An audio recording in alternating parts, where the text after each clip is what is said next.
Hi friends, இன்னைக்கு நம்ம வீடியோவில் இறால் கிரேவி செய்ய போகிறோம். அதுக்கு ஃபஸ்ட்டு எண்ணெய் ஊற்றிருக்கோம்.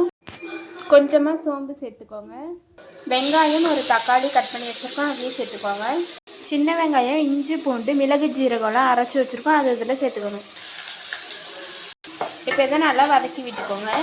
கருவேப்பிலை சேர்த்துக்கோங்க. மஞ்சத்தூள் தேவையான அளவு சேர்த்துக்கோங்க. 1 ஸ்பூன் மட்டன் மசாலா, 2 ஸ்பூன் மிளகாத்தூள் சேர்த்துக்கோங்க. 1/4 கிலோ இறால் க்ளீன் பண்ணிட்டு வச்சுருக்கோம், அதையும் சேர்த்துக்கணும். மசாலா நல்லா வதங்கிடுச்சு. இப்போ தேவையான அளவு உப்பு சேர்த்துக்கணும். 1 டம்ளர் இப்போ தண்ணி சேர்த்துக்கணும். ஒரு மூடி போட்டு நல்லா வேக விடுங்க. இப்போ ரெடி ஆனோன்னு காமிக்கிறேன். சூப்பராக கிரேவி ரெடி ஆயிடுச்சு. இங்கே பாருங்கள், மீன் பொரிச்சிட்ருக்கோம். பாருங்கள், இன்றைக்கி எங்கள் வீட்டு மத்தியான சாப்பாடு இறால் கிரேவி, கோவலைக்கீரை கூட்டு, சுட சுட மீன் குழம்பு, மீன் பொரிச்சது, சாதம். அவ்வளோதான் ஃப்ரெண்ட்ஸ் இந்த வீடியோ. இந்தமாதிரி நீங்களும் செஞ்சு சாப்பிட்டு பாருங்கள். இந்த வீடியோ பிடிச்சிருந்ததுலாம் மறக்காம லைக் பண்ணி ஷேர் பண்ணி சப்ஸ்கிரைப் பண்ணுங்கள். மறக்காம பக்கத்தில் உள்ள பெல் பட்டனை கிளிக் பண்ணிடுங்க. Bye guys.